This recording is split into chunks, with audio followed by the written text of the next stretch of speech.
Hi everyone, my name is Sabrina and today I'm going to test out something somewhat new. The first part won't be that new, but the second part I'll explain a bit what I did. I mixed my paints differently. I found a rest of clear tar gel that I had from a while back, and I decided that I would try it in a fluid painting. The way I did that is I mixed it with 3 of my fluorescent colors, blue, yellow, and green, and I mixed 1 part paint to 1 part clear tar gel. I also added about 25% pouring medium, the GAC 800, to that so it wouldn't crack, and I added a bit of water as well, about 25%. So I added the water at the end, so I knew exactly how much mix I had, and I knew how much water I could add without underbinding the acrylic. I plan to use that and create some ribbons, because the clear tar gel, what it does, it helps drip lines, like really nice lines, and it stays in place, and I think that could be quite interesting to try. So I will do that on a dark background, because I like when the fluorescent colors pop from a dark background. It's kind of interesting, even though the colors are transparent. In daylight they don't show as bright, so it's not in your face, but under the black light they just come out and pop, and I find this effect quite interesting. And so the other paints, the black, I used the bone black, burnt sienna, and nickel azo gold. I mixed a little bit of the 2 inks, to 1 part ink to 10 part medium, and I didn't add water. I added water to the bone black because it was a heavy body acrylic and it needed the water, but I'm not looking for cell particularly. If they do happen, I'll be happy, but what I'm looking for is really the details I'll be able to create with the dripping of these 3 colors. So I will zoom you in and we'll get started with that. So I'll start by pouring my paints all in 1 cup. The burnt sienna is at... oh, I made a drop. It's okay, I'm going to pour paint there anyway. Burnt sienna is at the bottom, nickel azo gold in the middle, and the bone black on top.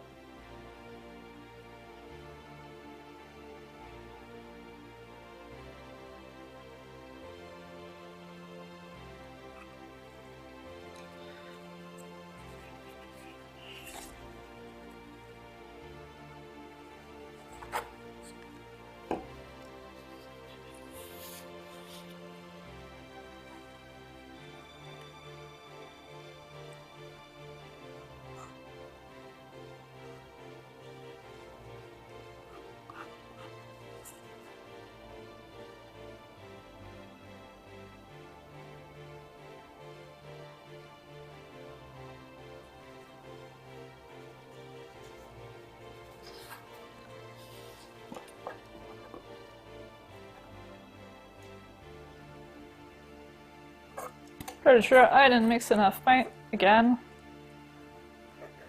Just make sure I cover the most of it anyway, and I'll help the paint cover the rest.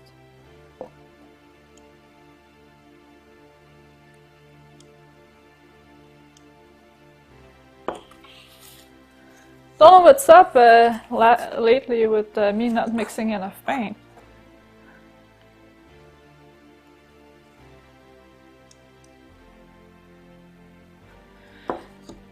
That's really not enough, so what I'll do really quick is mix more black.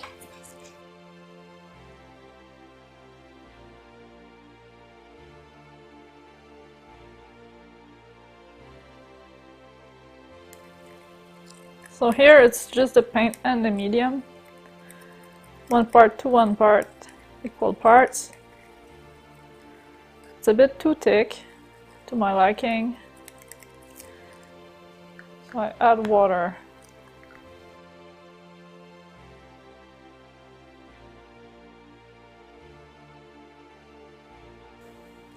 Now I'll pour it around and I'll retilt it.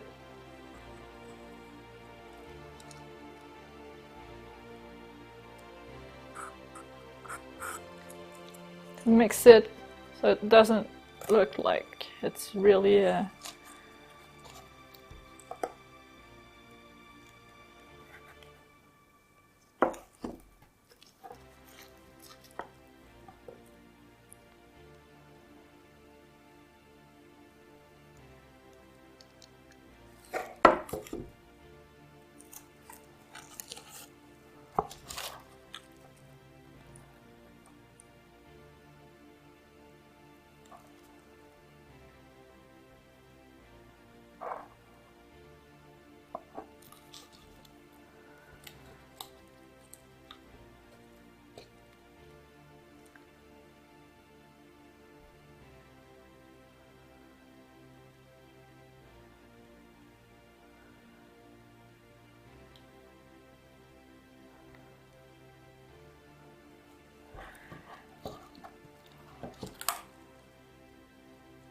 no one will know that I ran out of paint, except, well, all of you. But that's okay. You can keep a secret, right? Help. Am I still in the frame? Ready? Okay. Just cover my corners. Side.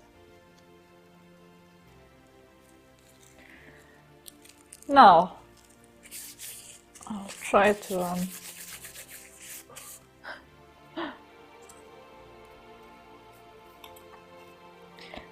take one clean cup.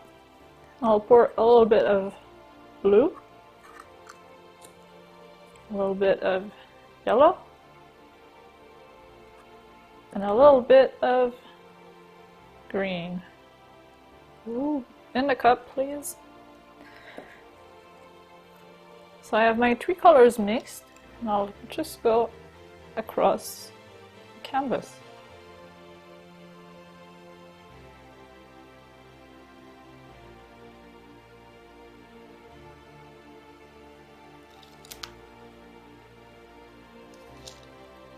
And I'll repeat.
If you drip from higher, it kind of swirls. That's interesting. Let's try that again.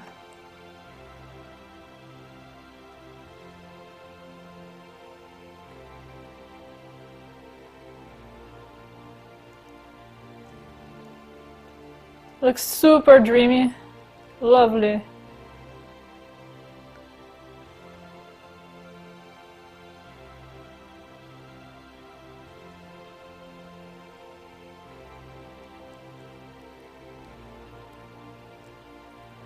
One last.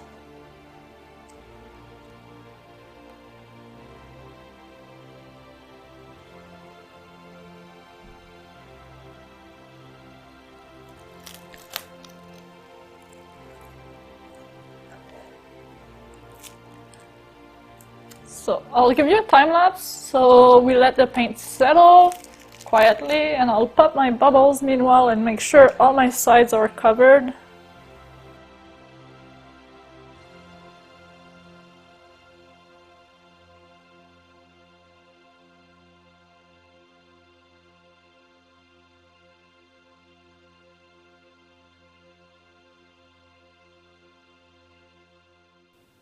Alright, so I hope you enjoyed that time lapse. I quite enjoyed seeing the details appear in the lines, actually. I didn't quite expect to get cells, but I got some here, here, here, here, and here, and here, and some are still appearing, and here in that line, and I think it's quite beautiful. Well, that's what happens when you put colors on top of each other.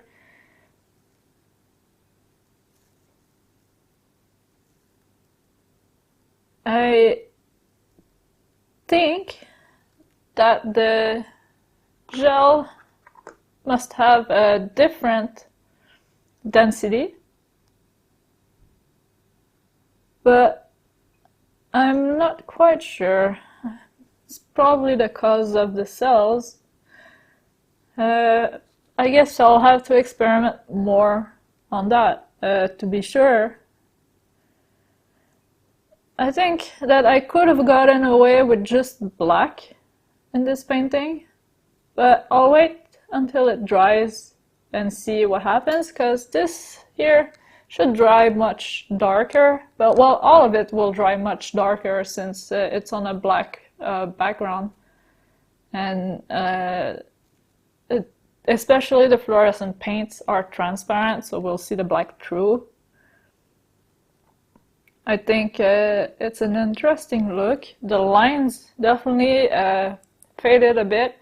I think that if I didn't put as much water in, it wouldn't have faded as much and mixed as much.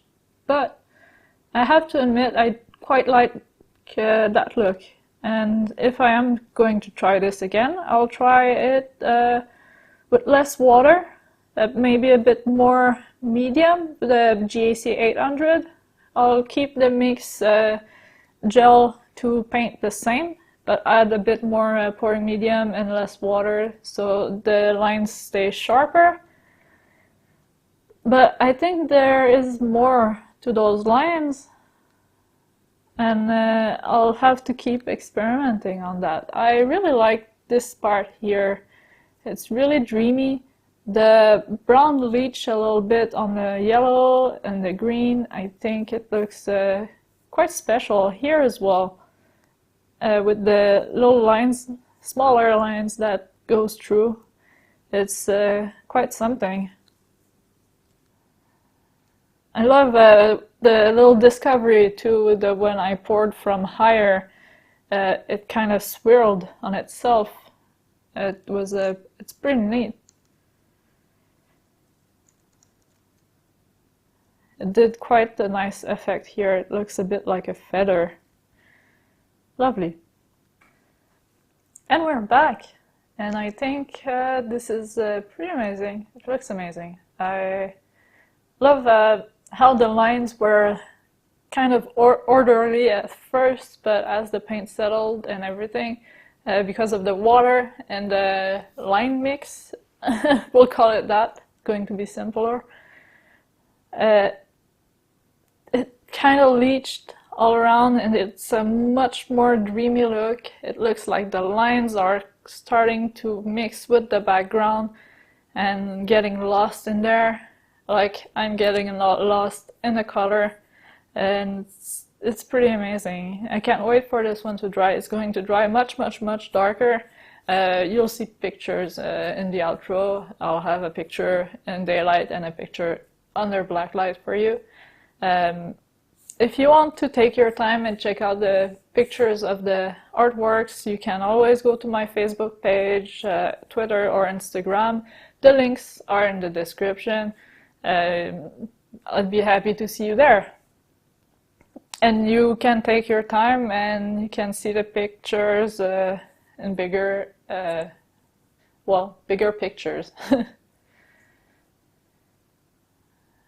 I love how it's celled up. I didn't expect cells at all, but I got a bunch of cells in the lines, and I think that's pretty cool. I'm super impatient. I think there's a lot more to the lines, and I'm going to think about that and try some things. I have a couple of ideas on how I could make some lines work in fluid painting, or even wait until the painting is dry and come back with lines, make another layer. I think that could be something that's interesting, and I have to try this. I really do, and I think it would look amazing, but I have to think of a method to get the paint on there.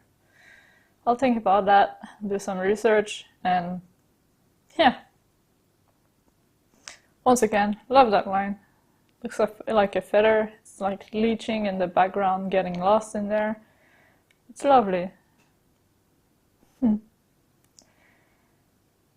So yeah, I think that's about it for today.